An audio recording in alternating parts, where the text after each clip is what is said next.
월남전 젊음을 바친 사람들. 일부. 떠나는 아들. 1965년 인천항. 아들은 20살이었다.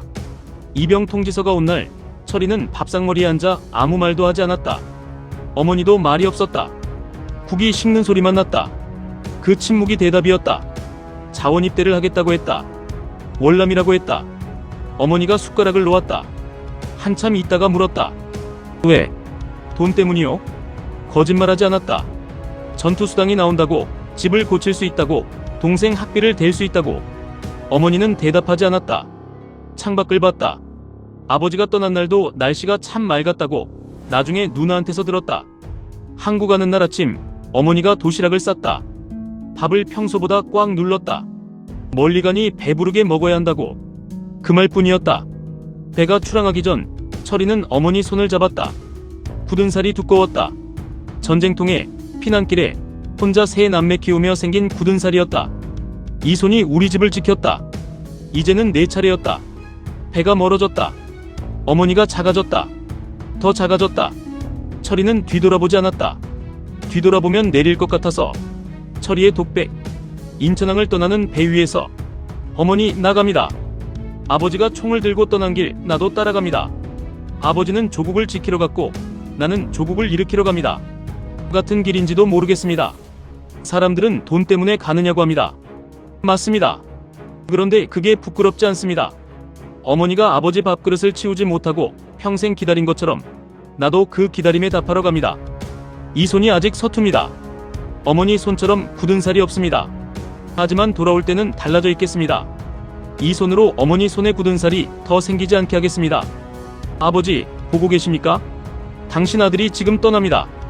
부끄럽지 않은 아들로 돌아오겠습니다. 그 시절 사람들의 이야기. 동네 청년. 철이가 자원했다는 소식에 다들 놀랐습니다. 무섭지 않냐고 물었더니 웃더군요. 가난이 더 무섭다고 했습니다. 그 말이 오래 남았습니다. 항구에 배웅 나온 이웃 아주머니. 아이들이 배를 향해 손을 흔들었습니다. 군인들이 갑판에서 손을 흔들었습니다. 웃는 얼굴이었는데 눈물이 났습니다. 왜 그런지는 몰랐습니다. 그냥 났습니다. 철이 어머니. 배가 안 보일 때까지 서 있었습니다. 집에 돌아오니 도시락통이 싱크대에 있더군요. 아들이 씻어놓고 갔습니다. 그걸 보고 그냥 주저앉았습니다. 한참을. 이부. 정글 속. 1965년에서 1968년. 베트남의 열기는 달랐다. 비행기 문이 열리자마자 후끈한 바람이 덮쳤다. 서울의 여름과는 달랐다. 숨이 막혔다. 그래도 내렸다. 맹호부대. 정글 속으로 투입됐다. 사방이 초록이었다. 그런데 그 초록이 무서웠다. 어디서 총이 날아올지 몰랐다. 발밑에 부비트랩이 있을 수 있었다. 옆에서 동료가 쓰러지면 눈 깜빡할 새도 없이 몸을 낮춰야 했다. 편지지는 늘 젖어 있었다. 땀인지 습기인지 몰랐다. 그래도 썼다. 어머니한테. 매주. 오늘도 무사하다고. 걱정하지 말라고. 전투수당이 나오는 날이면 우체국으로 갔다. 조금이라도 더 보내려고 자기 밥을 아꼈다.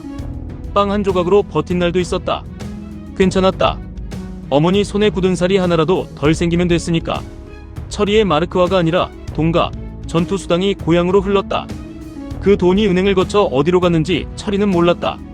경부고속도로 아스팔트가 됐는지 포항 용광로 불씨가 됐는지 그냥 보냈다. 어머니한테 닿으면 됐다. 철이의 독백. 정글 참호에서 편지를 쓰며. 어머니, 오늘 밤 별이 많습니다. 이 별이 고향 별이랑 같은 별인지 모르겠습니다. 그래도 보면 어머니 생각이 납니다. 부산 판잣집에서 별 하나에 서울 담고 별 하나에 아버지 담던 그 밤 이야기를 들은 적 있습니다. 저도 지금 그러고 있습니다. 별 하나에 어머니 담고 별 하나에 아버지 담습니다. 오늘 옆 소대 친구가 전사했습니다. 그 친구 품 안에 봉투가 있었습니다. 어머니한테 붙이려던 돈이었습니다. 그 봉투를 닦으면서 생각했습니다. 우리가 싸우는 건 총을 든 적이 아니라 가난이라는 적이구나. 손이 거칠어졌습니다. 어머니 손을 닮아가고 있습니다. 그게 싫지 않습니다. 이번 달 수당 붙였습니다. 지붕 새는데 꼭 고쳐주세요. 아버지 밥그릇은 아직 있습니까? 그 시절 사람들의 이야기. 함께 파월된 전후. 참원에서 편지 쓰는 친구들이 많았습니다. 총소리가 멈추면 제일 먼저 하는 게 편지였습니다. 살아있다는 증거를 보내야 하니까요. 맹호부대 장병. 정글에서 제일 무서운 건 총이 아니었습니다. 편지가 끊기는 것이었습니다.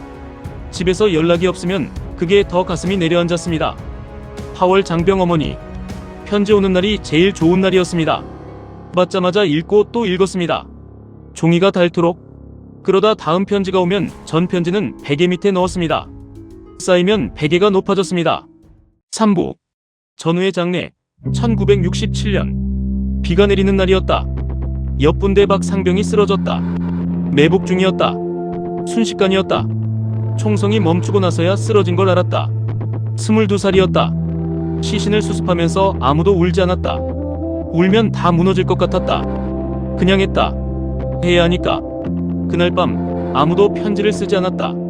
누구도 먼저 말을 꺼내지 않았다. 다들 하늘을 봤다. 별이 많았다. 박상병이 어머니한테 붙이려던 봉투가 철이 손에 있었다. 철이는 그 봉투를 들고 오래 있었다. 박상병 어머니가 이 돈을 기다리고 있겠지. 다음 편지를 기다리고 있겠지. 모르고 있겠지. 이튿날 아침 철이는 자기 편지 봉투에 박상병 어머니 주소를 하나 더 썼다. 박상병이 못다 쓴 편지를 대신 썼다. 오늘도 무사하다고. 걱정하지 말라고. 거짓말이었다. 그러나 써야 했다. 철이의 독백. 전우를 떠나보낸 밤. 박상병 잘 가게. 자네 어머니한테 편지 썼네. 내가 대신. 미안하네. 거짓말을 했네. 근데 있잖아. 자네가 보내던 그 돈이 어딘가에 남아있을 거야. 어머니 손에 닿아서 밥이 됐거나 지붕이 됐거나 자네의 피땀이 이 나라 어딘가에 박혀있을 거야. 나도 그렇게 되고 싶지 않아. 살아서 돌아가고 싶어. 근데 만약 나도 자네처럼 되면 어머니한테 잘 전해줘. 아들이 부끄럽지 않았다고. 아버지처럼 살았다고. 별이 많네. 오늘따라 왜 이렇게 많은지. 그 시절 사람들의 이야기. 같은 분대 병사. 박상병이 간 날 밤 철이가 혼자 편지를 쓰고 있었습니다. 누구한테 쓰는지 물었더니 말 안 했습니다. 나중에 알았습니다. 박상병 어머니한테 쓴 거였습니다. 그 친구가 달라 보였습니다. 파월 특파원. 한국군이 무서운 건 전투력이 아니었습니다. 전우가 쓰러진 다음 날도 흔들리지 않는 그 눈빛이었습니다. 세계가 한국을 다시 보기 시작한 건 이 정글에서부터였습니다. 전사자 어머니. 아들이 전사했다는 통보를 받고도 믿지 않았습니다. 편지가 왔으니까요. 나중에 알았습니다. 다른 사람이 대신 써준 거였다는 걸. 그래도 고마웠습니다. 그 마지막 편지가 없었으면 어떻게 버텼을지 모릅니다. 4부. 돌아오는 때. 1969년. 몇 년이 지났다. 손은 굳었다. 눈빛이 달라졌다. 동료 며칠 거기 두고 왔다. 살아서 돌아왔다는 것이 기쁜지 미안한지 몰랐다. 부산항이 보이기 시작했다. 갑판에 서서 바라봤다. 이 항구에서 배를 탄 게 몇 년 전이었다. 그때는 20살이었다. 지금은 25이었다. 5살이 아닌 것 같았다. 어머니가 항구에 나와 있었다. 멀어서 얼굴이 안 보였다. 그래도 알았다. 그 작은 사람이 어머니라는 걸. 배에서 내리면서 철이는 생각했다. 아버지는 이 땅에서 사라졌고 나는 이 땅으로 돌아왔다.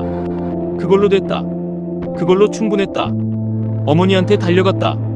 어머니가 아들 얼굴을 두 손으로 감쌌다. 야위였다고 했다. 철이는 아무 말도 못했다. 울지 않으려 했는데 울었다. 정글에서 참아온 것들이 부산항구에서 쏟아졌다. 철이의 독백. 귀국하는 배 위에서. 어머니 나갑니다. 갈 때도 이 말 했는데 돌아갈 때도 이 말입니다. 손이 많이 거칠어졌습니다. 어머니 손이랑 이제 비슷할 것 같습니다. 어머니 손이 우리 집을 지킨 것처럼 이 손이 그 집을 조금 더 지탱했습니다. 아버지 밥그릇 아직 있습니까? 있으면 좋겠습니다. 그 옆에 내 밥그릇 놓고 싶습니다. 나란히. 박상병이 거기 남아 있습니다. 그 친구 목까지 살겠습니다. 약속했습니다. 정글 별빛 아래서. 어머니, 이제 내 차례가 아니라 우리 차례입니다. 그 시절 사람들의 이야기. 귀국한 파월 장병. 부산항에 발을 디디는 순간 무릎이 꺾였습니다. 살아 돌아왔구나 싶어서. 창피한 줄도 몰랐습니다. 참전 용사자녀. 아버지 서랍에 낡은 편지 묶음이 있었습니다. 월남에서 어머니한테 보낸 것들이었습니다. 다 비슷했습니다. 오늘도 무사하다고. 걱정하지 말라고. 그 편지들이 아버지의 청춘이었습니다. 국뽕치사량. 파월 장병이 보낸 전투수당이 이 나라 핏줄을 타고 흘렀습니다. 경부고속도로, 포항제철, 한강의 기적. 그게 하늘에서 뚝 떨어진 게 아닙니다. 정글 참호에서 빵 한 조각으로 버티면서 어머니한테 돈 붙인 20살 청춘들이 만든 겁니다. 실화입니다. 철이 어머니. 아들이 돌아온 날 저녁 밥상을 차렸습니다. 아버지 밥그릇도 꺼냈습니다. 아들이 그 그릇 보더니 아무 말도 안 하고 닦기 시작했습니다. 나도 같이 닦았습니다. 둘이 아무 말 없이 닦았습니다. 그게 인사였습니다. 전쟁터는 달랐지만 떠나는 마음은 같았다. 아버지는 총을 들고 갔고 아들은 군장을 메고 갔다. 어머니는 2번 배웅했다. 2번 다 손을 놓았다. 한 번은 끝내 그 손이 돌아오지 않았다. 한 번은 돌아왔다. 살아 돌아온 아들이 받아든 것은 훈장이 아니었다. 어머니 손이었다. 그 굳은 살이었다. 정글에서 번 돈이 이 나라 어딘가에 박혀있다. 이름 없이. 그러나 분명히 그것이 이 나라가 일어선 방식이었다.